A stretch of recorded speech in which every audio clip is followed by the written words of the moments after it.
రక్షకుడును మన ప్రభునైన యేసుక్రీస్తు నామంలో మీ అందరికీ హృదయపూర్వక వందనములు.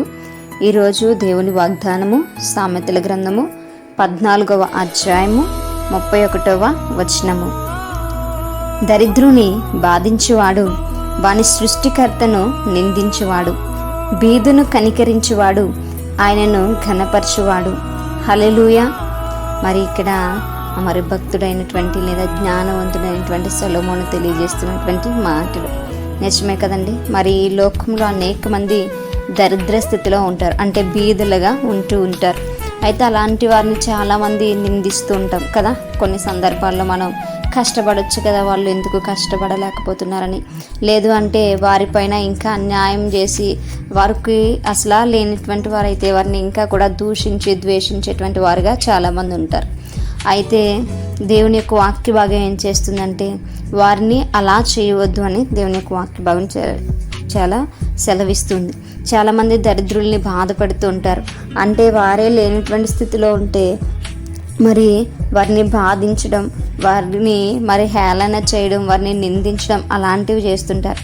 ఒక దరిద్రుని మనం బాధ పెడుతున్నాము అని అంటే మనం బాధ పెట్టేది వాడిని మాత్రమే కాదు, కానీ మనం దేవుణ్ణి నిందిస్తున్నాము అని అర్థం. వీళ్ళ బ్రతుకులు ఇంతే, వీళ్ళు ఎప్పుడు ఇలాగే ఉంటారు, వీళ్ళు ఎప్పుడు ఎదగరు, వీళ్ళు పేదరికంలోనే ఉన్నారు, లేదా వీళ్ళు పలానా వాళ్ళు అని చెప్పేసి ఎప్పుడు కూడా మరి కొంతమంది డబ్బున్న వాళ్ళు కావచ్చు మరి పేదల్ని తిడుతూ ఉంటారు, దూషిస్తూ ఉంటారు కదండి. అయితే అటువంటి వారిని మనం దూషించకూడదని దేవుని యొక్క వాక్య భాగం సెలవిస్తుంది. మనము వాళ్ళని దూషిస్తే, వాళ్ళని కనుక మనం బాధ పెడితే ఎవరిని నిందించినట్టే దేవుని నిందించినట్టు. కాబట్టి మనం అటువంటి తప్పు ఏమాత్రం కూడా చేయకూడదని దేవుని యొక్క వాక్య భాగం సెలవిస్తుంది. మనం పేదలను కనుక కనికరిస్తే, మనము లేనిటువంటి వారికి కొంచెం సహాయం చేస్తే మనము దేవుణ్ణి ఘనపరిచినట్టు. హల్లెలూయా.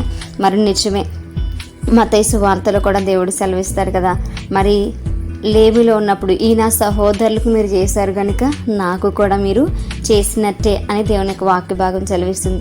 మరి నిజమే, ఎవరైతే ఆకలితో ఉంటున్నారో, ఎవరైతే వస్త్రహీనతలో ఉంటున్నారో, ఎవరైతే తల్లిదండ్రులను కోల్పోయినారో, ఎవరైతే విధవరాండ్రు ఉంటున్నారో, మరి ఎవరైతే దప్పికతో లేదా దాహం కొరకు తీర్చుకోవాలని ఆశపడుతున్నారో అటువంటి వారిని మనం వారికి సహాయం చేసినట్లయితే, వారిని మనం ఆదరించినట్లయితే మరి ఖచ్చితంగా మనము దేవుణ్ణి ఘనపరిచినటువంటి వారముగా ఉంటాం. మరి దేవునికి మరి స్తుతి చెల్లించేటువంటి వారముగా ఉంటాం, దేవునికి మహిమ చెల్లించినటువంటి వారముగా ఉంటాం. కాబట్టి మనము బీదలను చూసి అసహించుకోకూడదు, మనము దరిద్రులను చూసి అసహించుకోకూడదు. మనము వారికి తగినటువంటి సాయము చేసేటువంటి వారముగా ఉండాలి. వారికి సాయం చేసినప్పుడు దేవుడు మహిమపరచబడుతూ ఉంటాడు. వారికి మనం సహాయం చేసినప్పుడు దేవుడు సంతోషించడానికి ఇష్టపడుతూ ఉంటాడు. కాబట్టి మనం వారిని నిందించకుండా, వారిని బాధ పెట్టకుండా మనం ఎల్లప్పుడూ కూడా మనకు చేతనైనంత సహాయము లేని వారికి పేదలకు చేసేటువంటి వారము ఉందాం. అటువంటి కృప దేవుడు మనందరికీ కూడా అనుగ్రహించునుగాక. మేము ప్రార్థించుకున్నాం. పరిశుద్ధుడా, మహాగణుడా, గొప్పవాడా యేసయ్యా మీకు స్తోత్రాలు. సర్వాధిపతి అయినటువంటి దేవ మీకు వందనాలు ప్రభు. యుగములను నా తండ్రి పరిపాలించేటువంటి దేవ మీకే స్తోత్రాలు ప్రభు. మన భేదలను కనికరించేటువంటి వారం ప్రభు, ఆయన తరి వారికి సహాయం చేసేటువంటి వారం మేము పెట్టుకుని ఆయన మీరే సహాయం దయచేయమని అయా మా యొక్క నా ప్రభా మార్గములు మేము మార్చుకుని ప్రభా నీ వైపు ఆయన మేము తిరుగుతుకుని సహాయం దయచేయమని, మా ప్రార్థన ఆలకించి అంగీకరించమని, ప్రార్థన దయచేసి మీ పాదశాన్ని చేర్చుకోమని యేసయ్యా అతి పరిశుద్ధ నామంలో అతి మిక్కిలి వినయముగా బ్రతిమలాడి వేడుకొని పొందించినాం మా ప్రియ పరలోకపు మా కన్న తండ్రి. ఆమేన్. Praise the Lord everyone. May God bless you all.